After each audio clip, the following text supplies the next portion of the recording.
Welcome, modern day mystics, fellow truth seekers. James and Justin here, and today we're going to be reacting to a Dan McClellan video. This is our first one of these. Now, he is a biblical scholar who's usually on, social media debunking misinformation about the Bible. I don't know if he's a Christian. I don't think he's a Christian, but you guys can judge for yourself. But anyway, this video that we're reacting to here is called "This One Weird Trick That Overcomes Dogmas." Ooh, very useful. So anyway, let's get into it.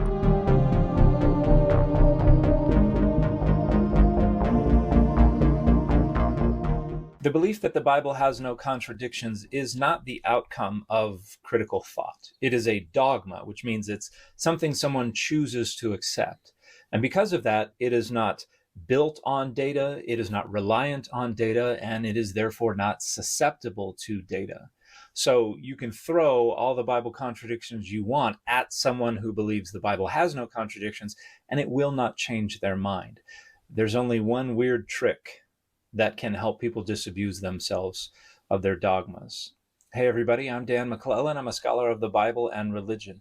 And a dogma is more like a credence than like a deeply held belief. It's something someone chooses to accept, not because they are convinced that it's true necessarily, but because accepting it opens the door to the benefits of belonging to certain social identities, whether that is just a sense of belonging or whether it actually gives them access to social and material resources and power and other benefits. And so all the data in the world won't put a dent in that credence unless someone decides to think critically about their own identity politics, about the motivations for the acceptance of that credence. And that process is really only catalyzed by a couple of different things. One is intense personal experiences associated with those social identities or with those data.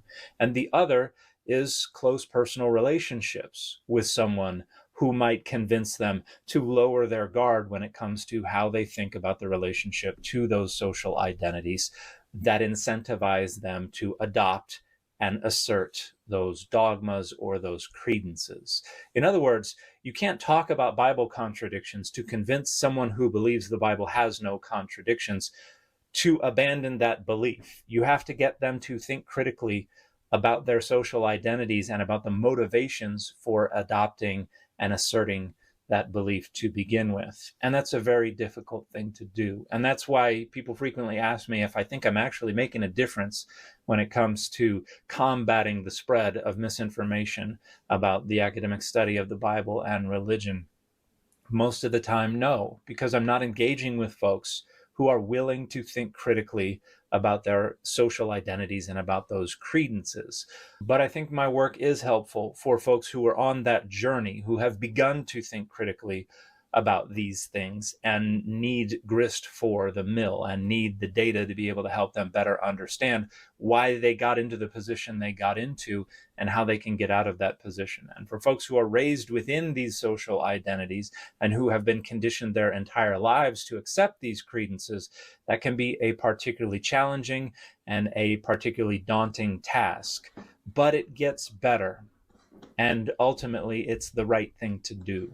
So when you see people talking about how there are no contradictions in the Bible and you throw contradictions at them, expecting them to not be able to respond to them, they're not going to think critically about the data, and they're certainly not going to engage you on your own terms. What they're going to do is try to come up with a rationalization that makes themselves feel validated in accepting that credence. And unsurprisingly, that does not require a very robust argument. As I am wont to point out, all they need to do is gin up the tiniest little sliver of not impossible to convince themselves that their credence is good. And then they have sidestepped thinking critically about it at all. That's overwhelmingly what happens in these social media debates about contradictions in the Bible. So again, the only thing that is going to help them think critically about these dogmas is thinking critically about the foundation of those dogmas, which is their sense of self and their worldview and the social identities that are important to them. And that's a very hard thing to get other people to do, and particularly when you just have a brief social media engagement to try to do that. And the fit for this video has been Rick and Morty. Solid, man. Yeah. Solid outlook. Solid point. Before we get into it, I just want to make a note here that I know because he's a Bible scholar, he was kind of like pointing out the like biblical version of where these dogmas happen. But like we always say around here, this dogma can happen in every facet of, science, religion, everything. Political, everything. So let's just remember that as we're talking about dogma. But the idea of getting people to think more critically, from your experience, as you've, gained wisdom and grown over the years, where do you believe? What kind of a douchey behavior am I supposed to? Where do you believe? Like, what was fertile ground for you for more critical thinking? Well, to me, in the world of everything, probably the king is example. Inherent living example will always be king. I've always been captivated first by the more than what somebody's saying than what they're radiating with their very being. Yeah, that gets like overlooked, man, and it's hard because there are parts of this world where people make it their business to snuff out light. So there could be somebody that's actually good and accompanied by people that go, that guy gives me the fucking willies. And so you got to watch closely. You got to be honest. Like I always say, honesty is a big thing. The moment I read a book called Radical Honesty, and I couldn't believe, I think I listened to the audiobook and it had like the voiceover of the guy, and he was ridiculous. He was like admitting to gay thoughts and how many people he slept with, and he was just spilling his guts about everything. Yeah. And I was like, what is this? And then it was like the instruction was like, do it. And so I did it, and it effing ruined my life. And then I came out the other side better. So that's a thing. Always going to say that. Start with honesty and you will see the calamity that ensues that leads you to the truth. You got to be brave. You're going to have to be brave to see the truth, but you can't even see the truth yet. So you first got to get the right eyes that can see truth, because right now you can't see it. If you're bombarded by best friends and besties and entertainment and advertising and stresses and indoctrination, all the dogmas you already have, you do not know how to wade through that water. So being honest will give you the gift of eyes to see what is true. Yeah. Honesty, not even truth. I didn't tell you to go tell the truth. I didn't tell you to do anything. I said be honest. Yeah. And that will give you the eyes to recognize truth. Well, one of the things you hit on kind of earlier on in there was kind of like exposure. Like even reading that book, shoot yourself in the foot. Exposure to new ideas and new things. So for me, I would say a big thing that helped me get me out of my non-critical bubble that I used to be in was exposure to new ideas and being around people who thought differently than I did. So. Yeah. And I don't know if you can go after someone like, can we go after people to try to make them more critical thinkers? I think organically it will happen as humanity evolves and it gets exposure to, like, as the world becomes more of a melting pot and unified, we will start to get exposure to new ideas and new challenging things that challenge our absolute way of seeing things. Our certainty will be challenged by sheer exposure. I don't know if going after people to try to get them to think more critically is the way of doing it. I didn't say that. No, I'm not you. Yeah. I'm just saying in general. I don't know if going after people to get them to think more critically is the way to do it. Yes, true. Exposure plays a big role, but that is also very tormenting, this exposure aspect of it, because you can actually do something like play a little Jedi mind trick on someone and get them to think critically for themselves, because people are very particular. They tend to want to believe they come up with the solution. They don't want to be given the solution whether they admit it or not. They actually want to feel like they figured it out, and there's probably good reason for that. So, but you can Jedi mind trick people into them, like, getting to a critical thinking for themselves just through some clever wordplay, but it doesn't stick. They won't acknowledge that you were the one that led them to it. They'll reinterpret everything, and a lot of times they'll just revert back to wherever they're at, because this is a process. A lot of people are processing this type of stuff. Yeah. But and it can be slow. But on a personal level, for people that are in the epoch of their life where critical thinking has arrived, because some people are just not there, and it's going to take a very particular set of events to get them to like something to click, and they're going to start thinking critically. All the things you said were really good. Yeah. It's going to happen naturally anyway through exposure.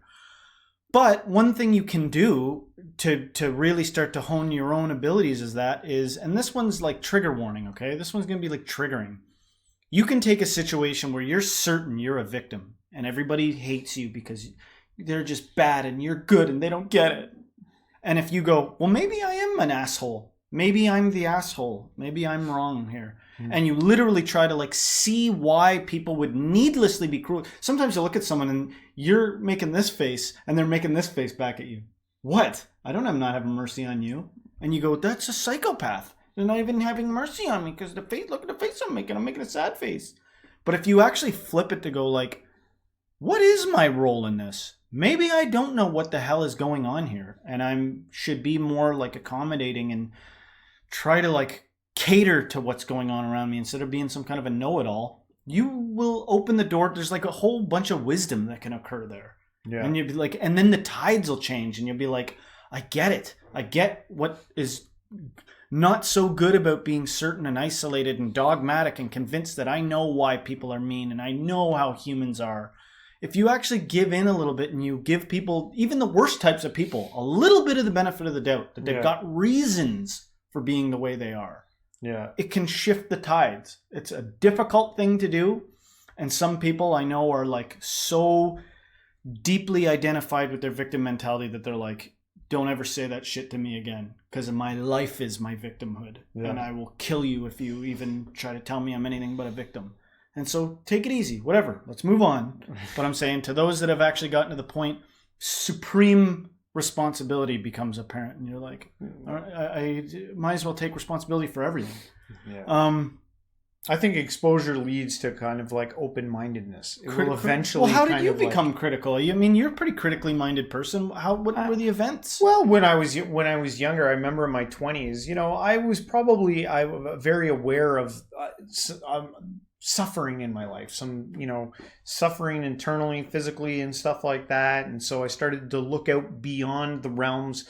Like I had tried the same old thing over and over again, as coming from a fundamentalist Christian background, the prayers and the reading the Bible and going to church. I've done it over and over and over again, and I'm still here. So then I started, dipping my toe in different philosophies and ideas about the way the world functions. Mm-hmm. And it helped that I had a few people like yourself and other people around me that were also making changes at their time in their life. And that gave a ground for safety. There's a lot of people out there who might feel alone. Like, I don't have everyone around me, believes these principles. They all follow these principles. And so for me to step outside of that box actually means more suffering now, because now it means not only am I have that suffering, but I'm ostracized from the only people that it's a house of cards, man. Always ready to collapse. Yeah, it is, but you can see it as that, and you'd be like, why am I upholding this flimsy ass house of painful cards? So if you are that person, I just say you're not alone. There's others definitely not alone out here. It's like 90% of 99. Anyway. Yeah. And I think that a lot of things do kind of, I harped on the idea that the weird feature of human psychology is so self-protective and self-biased and aggrandizing, like, I learned something yesterday. You're all morons for not knowing it. Like I know, even though you learned it yesterday. Yeah. Like the mind doesn't even want to give credence. I can't give credence. But you will with this stuff. If you think critically enough, you'll realize no matter whether you think you're a shit or you're special, you'll be like, I can't take credit. There's nothing about me that's real. I'm nothing but conditioning. I didn't invent the English language. I didn't donate myself my own genetic code. I didn't do anything. Yeah. You know what I mean? I'm not even real. I'm just more software transferring information. Then we get into the realm of awakening, which is outside of this. Yeah. So we'll stick to critical thinking. As you're entering into critical thinking, I think a lot of those moments definitely do not come from, like he rightly said, bashing someone over the head. That's such that's so not very far along when you think you're going to go like humiliate someone into seeing things properly. A lot of those critical moments where the ability to think critically come from quiet personal things where you are safe. You know, maybe you're a young Christian and somebody throws some stuff at you that literally like shakes up your belief. And then you go and you recover and you're like, okay, good, I'm a Christian. I'm still saved. I'm good. And then years later, when you've thought that over and triggered yourself so many times from it, you finally get to a point where you're like, maybe they had a point.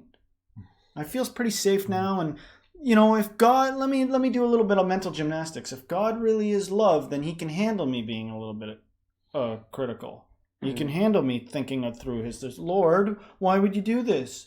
You know what I mean? Whereas before it's like, don't you dare ask the Lord why he does anything. You bow your head and contrite. Things are away.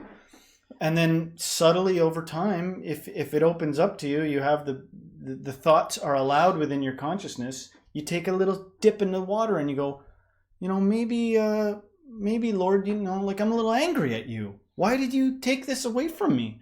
Why did you allow this to happen? And then you find somebody else that's kind of on the same page and you touch home base again, but we're still Christian. And we forgive us, God. But yeah, what is God up to? Yeah. And then it slowly, the zeitgeist changes to one, and then all of a sudden you ever see somebody that really gets off the ground, they take off like a plane with their critical thinking, they're like, F God, and do whatever I want. Go ahead, Zeus, zap me right now. Well, that becomes a problem in itself too, right? But it's you know what I mean? Watch out. Reality's a crazy place. You might just get zapped. So careful. But I'm saying in the realm of critical thinking, it does seem to be kind of like a baby steps type thing. And just be careful. And if anything, for people that are in that thing and they're getting frustrated at people that aren't being critical thinking, remember you were that way once too. Possibly. And that everybody's at different places and they're just working things out at their own pace. Yeah. You know, hopefully everybody stays safe about it. All right. Well, we'll end it here. Hopefully you guys enjoyed our reaction here. If you did, don't forget to hit the like, subscribe, share this with a friend, and everyone till next time, Stay spiritual.